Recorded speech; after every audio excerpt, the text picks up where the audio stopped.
Hello, welcome to my first bullet journal plan with me video. Today I'm going to be setting up my new journal for 2019 and I've never filmed any planning before, so I hope it turns out alright. For the next year I'm using a Scribbles That Matter journal, which is the same brand that I used for the first half of this year as well. This one is the Pro version in grey and it's got some setup pages already printed for you, but I don't think I'll end up using them. I was hoping my Archer and Olive journal would have arrived in time to set up for the beginning of the year, but it'll probably be my second half of the year journal now. So for the first page spread, I'm just going to do a simple Hello 2019 on the left and a watercolour painting on the right, just to welcome the new year with a little cover page before going into the actual planning pages. So I've just sketched out the numbers with a pencil and then I'm going over it with a Tombow marker. I pretty much always pencil everything in first before going over in pen, just to make sure the spacing is alright, and also because I'm always super indecisive of what I want to put down. I wanted the beginning of the year's setup to be pretty minimal and neutral in colours, so it'll probably just be mostly black and grey. That way it'll work for the whole year or half of the year that I use this setup, and I can use the fun colours and themes for my monthly setups. I'm using a black Tombow and the water brush to blend the colours into a gradient. The grey one is N95 and the black is N15. It did end up bleeding through the page after layering all the ink, so I gotta watch out for that and avoid blending if there's a nice page on the other side. So after doing the gradient, I just added some outline with the black Fineliner. At first I tried just adding a shadow on one side of the numbers, but then I eventually just went for full outlines. Then I used a white gel pen to clean up some edges, and that's it. For the painting on the right, I wanted to write out a quote that I really love, which is "Build your sky one star at a time." It's from A Bunny and Bear Story by Christine May Lin, and it just stuck with me after I heard it. I love it so much, and I think it'll be really cute for the new journal's cover page. I'm not great at drawing or watercolours, so the painting's gonna have to be pretty simple. So I'm just using a piece of thick watercolour paper and I'm sketching out a picture of me on a little stool putting up a star in the sky. After I was happy with the sketch, I went over it with an eraser to make sure the pencil marks were super light, and then I started painting in the blocks of colour. I'm just using a cheapo watercolour set from Big W, I think. So I started with a dark blue wash for the sky using a thicker flat brush, and then I did the rest of the colours with a thinner detail brush. I also added a little grey kitten looking up at the sky as well, which I thought was a cute touch. I don't actually have a kitten, but my friend's got a little grey kitten named Pinto, so that can be her hanging out with me.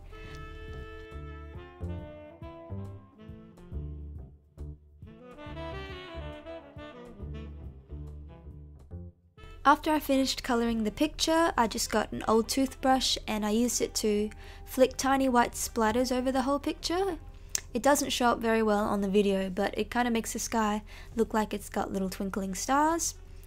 And I didn't want the white specks on me in the picture, so I just went over some parts with a wet paintbrush again to get rid of the specks. And after everything dried, I drew in the bigger stars with a white gel pen. This one is a Signo gel pen, I believe. After it was done, I cut the picture with my paper trimmer, and I actually used the wavy cutting tool on my trimmer for the first time, which was pretty fun. I'm also layering the painting with a piece of textured brown craft paper, which I just ripped loosely to the size I wanted. It kind of makes the wavy edges of the painting pop out a bit more, and the brown adds a bit of a nice frame to the picture since it's quite simple already. I glued them in, and then I wrote the quote underneath in a sort of loose cursive script. And that's my cover page done. I'm pretty happy with how it turned out. I think it'll be a cute little spread just to have at the beginning of the journal. The next page was a bit lumpy because of the glue from the previous page, so I decided to use it to set up a spacing guide page. I just numbered all the dot grid spaces and wrote in a couple guides for splitting the page into thirds. And then I moved ahead to the next page to set up my future log. So my phone ran out of storage space at this point, and I didn't realise it stopped filming until I'd set up this much of the future log already. So I've just drawn up some calendars with a fineliner, and I used the grey 95 Tombow again to highlight the weekday bars. Now I'm filling in all the numbers, copying all the dates from a sticker sheet which I'm just using as a reference.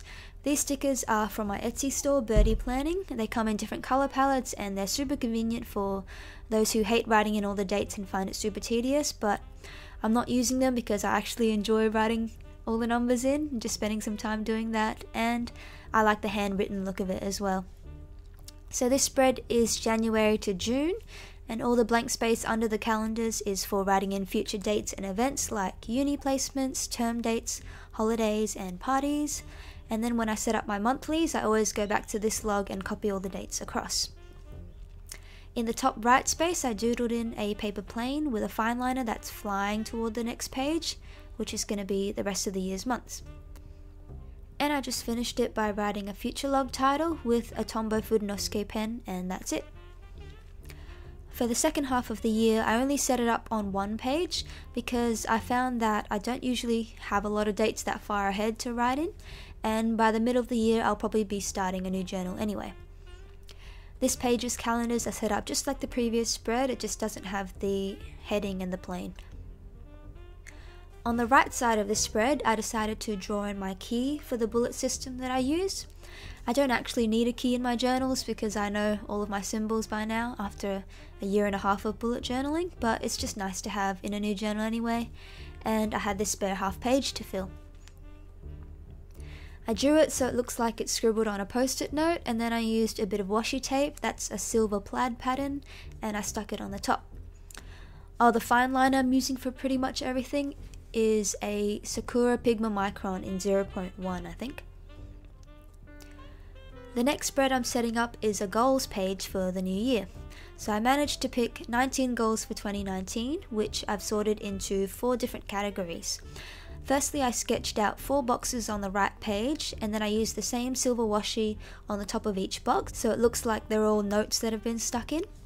And then I outlined the boxes and added drop shadows with the Tombow brush pen before writing in my goals. So I had 4 boxes. The first box is milestones, which are the big things that I'm aiming to achieve by the end of the year. So I've got finish my uni degree, finish and release my album of original music that I've been working on for like 4 years and never done anything with. Keep my Etsy store alive and keep working on new releases for that. Save up for a trip and find full-time work for next year. The second box is hobbies, so I want to improve at ice skating and art. I want to learn to read and write Khmer, which is my mother tongue. Reading more books, which is a big one because I haven't read for fun in so long. And exercise as well. And then I've got a box for personal goals, sort of just general lifestyle things that I want to improve, like tidiness, sleep, mental health, and time management. And then lastly, a box for mind. I didn't really know what to call this, but it's just kind of ways of thinking about things that I want to work on as well. So I've got be kinder to others, be kinder to myself, let things go, accept mistakes, and be grateful. And that's it. Those are my 19 goals and focuses for the next year. I've just written 19 goals for 2019 on the left to finish up the spread. The next spread is for keeping track of birthdays. So I got out my watercolors again and I painted 12 balloons in a rainbow. I'm using the flat brush again and going for a sort of messy brush stroke look. And I'm trying to make the colors a little bit darker on the right of every blob to give it some dimension. At some point during this I realized the water was going through the pages and it kind of ruined my previous spread, but I'd already committed to painting, so I just finished it and I tried to ease up on how much water I was using in the blending. Then on the previous page I tried to go over the bits that bled through with white gel pen to try and hide it a bit, but it didn't really work and I was pretty bummed. But you know what I'm doing this year? Accepting mistakes. So we're just gonna go with it and we're gonna move on. So I just drew some loose strings from each balloon coming out from the bottom middle corners, so it looks like a bunch of balloons being released into the sky. And then I just finished it by labeling the months with a black Copic multi-liner and using the white gel pen again to add some round highlights. The next spread in the journal is going to be for movies. So on the right, I'm setting up a page to keep track of release dates for movies coming out next year that I want to see. I had this cool washi tape that's a film strip pattern, so I cut off a bit of that and stuck it in the corner, and then my phone died and I didn't get the rest of this set up on film at all. Sorry. But here's how it ended up. So it looks like a flyer and it's got the release dates for Mary Poppins Returns, Captain Marvel, Lego Movie 2, Avengers Endgame, Aladdin, Detective Pikachu, heck yeah, Toy Story 4, Spider-Man Far From Home, The Lion King, and Sonic the Hedgehog. What a year, I'm so keen. So then on the left, I've just set up a page to keep track of movies I watch. So I'll fill in the title, watch date, and place, so either which cinema or just like Netflix. And then at the top, I just added this super cute movie date sticker from Whimsical Cat Studio. The next page is for TV trackers, and I've used this little system for a while now. I just rolled up a row of boxes and numbered them all for the number of episodes in the season of a show, and then I colour each box in as I watch each episode. And these get really useful when I'm binging like 10 shows at the same time. Then on the right, I've just got some little lists. The first one is for shows coming out with a new season next year and the expected release date. So like Star Trek Discovery, January 17th. And then the second list is shows that I've seen that are good to rewatch when I'm looking for something to binge. And then at the bottom, I drew up this little bookshelf to keep track of books I finished reading. And I know it's tiny, but I've done full page bookshelves in the past and I just get super disappointed in myself when I don't read enough in the year and it's just a page of sad blank books that don't get labelled and coloured in. So we're aiming small this year. It's not super aesthetic, but it's achievable. And the last spread for this video is just a quick little setup to keep track of my online orders. I shop so much online, and before I started tracking my purchases, I would just forget I bought things, and then sometimes they'd arrive and sometimes they'd not arrive. It's just a surprise. So I just layered some washi tapes and a Happy Mail sticker from GP Studio, and then I wrote a title on the left page, which is my page for keeping track of coupon codes, and I finished the spread by writing in the subheadings for item, cost, and estimated arrival time. So that's it for my 2019 bullet journal setup. Here's my final flip through. I really hope this was an okay first video. I'm on Instagram at Birdy Bujo, and if you want to catch my January setup and see me hopefully get better at this YouTube thing over time, maybe subscribe. See you next time.